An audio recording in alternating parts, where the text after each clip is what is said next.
Hi, this is Craig Beck from StopDrinkingExpert.com. Welcome into this episode. I'm coming to you from London, England today because tomorrow I fly from London Heathrow to JFK for the last quit drinking boot camp of 2019. It's going to be awesome. It's sold out, which means there's going to be great energy and passion in the room. And what a location. Times Square for the last boot camp of 2019. It is sold out, and I know a lot of people have been emailing asking if there's any spare tickets, and I'm really sorry that there aren't. But the good news is I'm coming back to New York in March 2020, back to Times Square, and if you want to get your ticket nice and early, they're currently available on the website, StopDrinkingExpert.com, with a huge 33% early bird discount on them. I'm also in London, England in February 2020 for the first boot camp of next year as well. Those tickets are online as well, StopDrinkingExpert.com. So, today, in the episode, I want to share a little secret with you. I want to share a post from inside the secret hidden Facebook group that my online members use to chat, make friends, and support each other. Because I saw a really interesting post yesterday from a guy who'd done my online course and had come back into the group to say that he is now 15 months sober. But it wasn't a celebration. This was not a joyous post. In fact, he was very unhappy. He was saying, I haven't had a drink of alcohol in 15 months, but what I'm doing now is I'm using marijuana on a daily basis. And he said, what I actually feel like I've done, Craig, is I've just taken one problem and converted it into another problem. And what he wanted to know was, is he the only one? Why is it happening? And how he stops. It's a great question because let me assure you, I won't mention his name to keep him anonymous, but you're not the only one. It's very common, and let me explain why. You see, I meet hundreds of people every year who have a problem with alcohol. And very, very few of these people are in that situation purely because they're total party animals and their social life is so aggressively attached to alcohol that they've done it so often that they're just in this loop. That's like 5-10% of the people who come to boot camp are in that kind of category. Most people, 90% of people, are drinking because there is another bigger, more painful underlying issue that they're trying to avoid. And that's very common. People are generally drinking to get away from emotional pain. Some people, in fact most people, know why. If you question them, if you say to people, why do you think you're drinking? What are you trying to get away from? Most people can answer that question pretty quickly. And they will say a variety of things. Some people will say, because I'm in a terrible relationship and I'm trapped, I don't know how to get out, I'm doing a job that I hate, and I know that I'm not doing my vocation, what I'm supposed to be doing with my life, I'm in debt, I've got depression, anxiety, this sort of thing, or I had trauma from back in my past that I don't want to talk about. Most people can give me an answer to the question. And what this actually means is your alcohol use is not really the problem. Alcohol is a symptom of a bigger problem. And this is one of the reasons why AA didn't work for me and doesn't work for a lot of people, is because it basically says to you, right, well, you want to drink because you're an alcoholic and you're always going to be an alcoholic, so you've got to force yourself to stay away from the thing that you want most on planet Earth. And if you stay sober for this amount of time, we'll give you a little medal for doing so. You'll get, 1 week sober, 6 months sober, 1 year sober, little medallion as a little reward for being a good boy or a good girl and staying away from the thing that you want most on planet Earth. And to me, that's not a solution. That is a lifetime of misery. And I think the reason is, if you think about it, it's quite logical. People who, let's say somebody who's heavily in debt, and every night they come home from work and waiting for them on the doormat is another load of red bills, credit card bills, mortgage repayments, final demands, and they get home and they've had a hard day at work and they see that and they're just instantly depressed, like, oh, my life sucks. and they open the alcohol, and the alcohol appears to make the situation better. It makes them a bit stupid and less aware of what is going on. And so the perception is alcohol helped me cope. But of course, what we understand is that in the morning, those bills are still there, but you have several new problems to lay on top of them. The bills didn't get any smaller overnight. In fact, they got a little bit bigger, and now you've got new bills coming to go with them. Plus, you have the additional problem of alcohol withdrawal to deal with as well. So now today, not only are you worrying about your debt, you're also feeling miserable because the drug is applying pressure on you in the form of a sensation of anxiety to try and motivate you to drink again. So the illusion is that alcohol helps, but in fact, it makes the problem worse. But we don't see that. You know, for a big chunk of my life, I believed that alcohol was the best thing in my life. You know, it was my best friend. It made everything better. It was my panacea. But the problem with, taking away the drug from people without dealing with the underlying problem is you get to become what we call a dry drunk. As in, you're sober, but you're miserable. And that's not a solution. That's just a life of misery. Because as bad as alcohol is for you, it was the only tool you had in the box to help you deal with the big problem in your life. And so if somebody says to you, well, you're an alcoholic and you can never drink again, so they take alcohol away from you, well, now you've got the original problem and the only solution you ever had has been taken away from you. So you're more miserable and depressed than ever. So the reason people turn to drugs or even overeating or sugar and things like that is simply because you have failed to address the reason why you were drinking in the first place. And I understand this because, when I quit drinking, it forced me to really take stock of my life. And I was shocked to discover that pretty much every spoke in the wheel of my life was broken. There was nothing working. And I'd been using alcohol for a decade because I didn't want to consider just how much my life sucked. My relationship was dead. It had been for at least 5 years. My marriage was over and it needed to be brought to an end.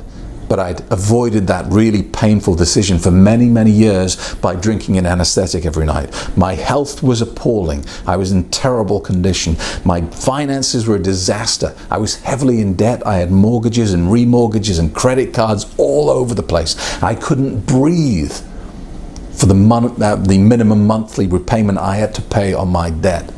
I was in a career I no longer enjoyed. I was doing a 3-hour commute to go and work for a guy who didn't respect me and I didn't respect him, and pretty much was on a track to nowhere. Everything in my life was a disaster. And I wish I could convey to you just how dramatically different my life is today from how it was back then. And you might be thinking, well, good for you, Craig. Whoopee-doo. Hope you're happy. I'm not here to tell you that, and I'm not here to boast or be smug and say, yeah, isn't my life fantastic? I'm not even here to tell you that it's easy. Addressing these problems in my life brought me to the lowest point in my life. Some of the most painful years of my life were as a direct result of dealing with all these issues that were turning me to drink. It was not easy to bring my marriage to an end. It was painful. It was devastating for everyone involved, and it wasn't quick. It took years of misery to sort out, but it needed doing. My health wasn't fixed overnight. My finances took me close to a decade to sort out and get to the point where I'm debt-free. These were all really difficult things that I did, and they weren't easy and they were very painful, and I did them anyway. And I encourage you to do the same. If you've stopped drinking and you're still looking for something to take the edge off life, because that's how people describe it. I just need something to take the edge off, or I just need something to help me cope with the pressure of life. If that is your mindset after you've quit drinking, I encourage you to see that for what it really is.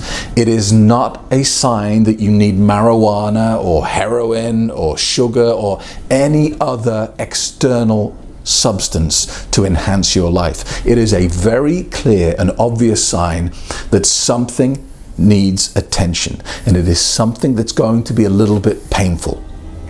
And I think this is why most people don't deal with this, because you have to do something that you know is going to hurt. You're going to have to pick at an old scab and make it bleed a little bit for you to make it better. And it's not that everyone I meet, at boot camp have tried everything and they don't know what to try next. It's exactly the opposite. They've tried nothing for the most part. They've had this pain in their life for so long, and they've just kept burying the demon in the back of their head for years and decades often. And the thing is about these demons that we bury is they don't die when you bury them. They just fester and mutate and change and grow. And unless you dig them up, face them, and kill them, these demons are going to stay with you until the end of your life. You are going to take these problems to your grave with you unless you deal with them now. I understand that it's scary, but I encourage you to face the fear and do it anyway, because this is the only way you find peace.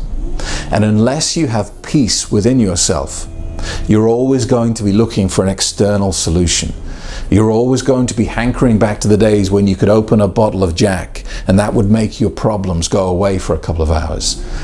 Unless you achieve peace in your life, this is always going to be a nagging, persistent problem for you. And I know most people don't want to do this, I get it. But see it as your mission. After you've quit drinking, this is what you have to do next. And if it's trauma from your childhood, then I encourage you to go and get therapy and deal with it. Timeline therapy is very good for this sort of thing.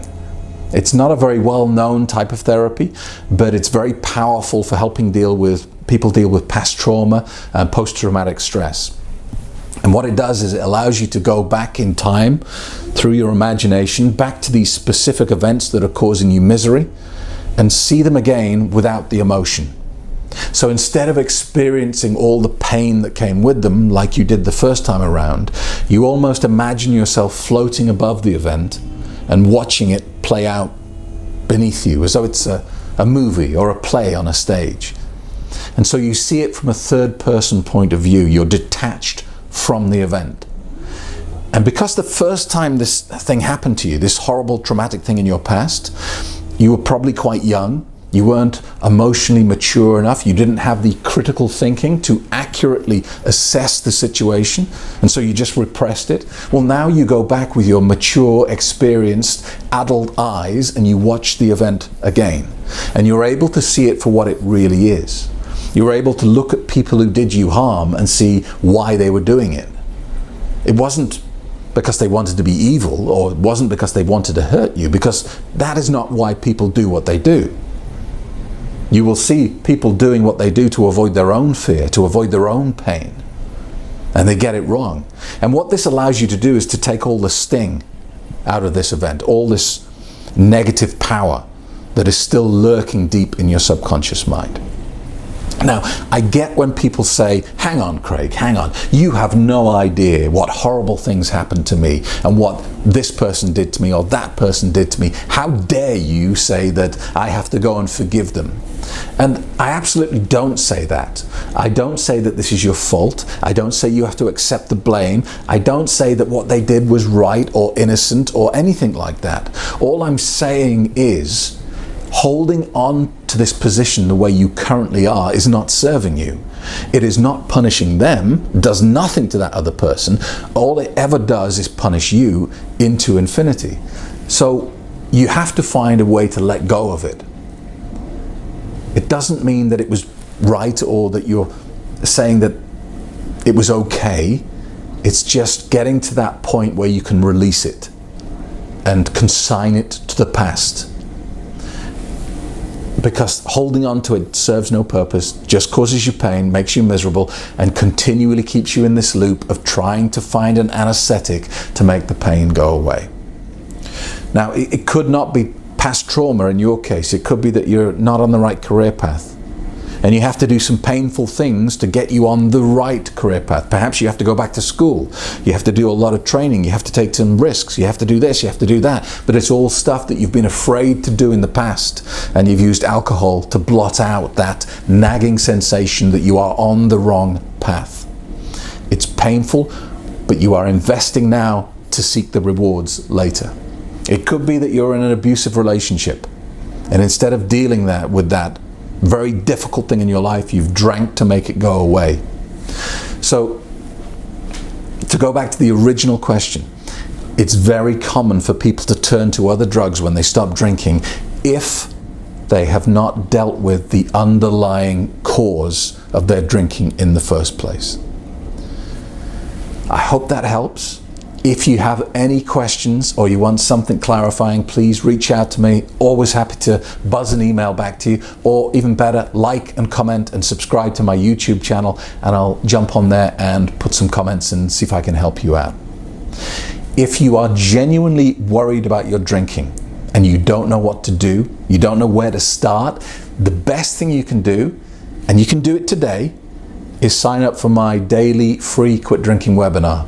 And I'll take you through the exact process that I use at boot camp and in my online course to help people with problem drinking. Go to the website and sign up for today's webinar, www.stopdrinkingexpert.com. And at the end of the webinar, I will even give you a free copy of my best-selling book, Alcohol Lied to Me, as a free gift, just as a thank you for staying with me for the entire webinar. So I hope that helps. Hopefully I'm seeing you in New York or London soon. If not, I'll see you in the next episode.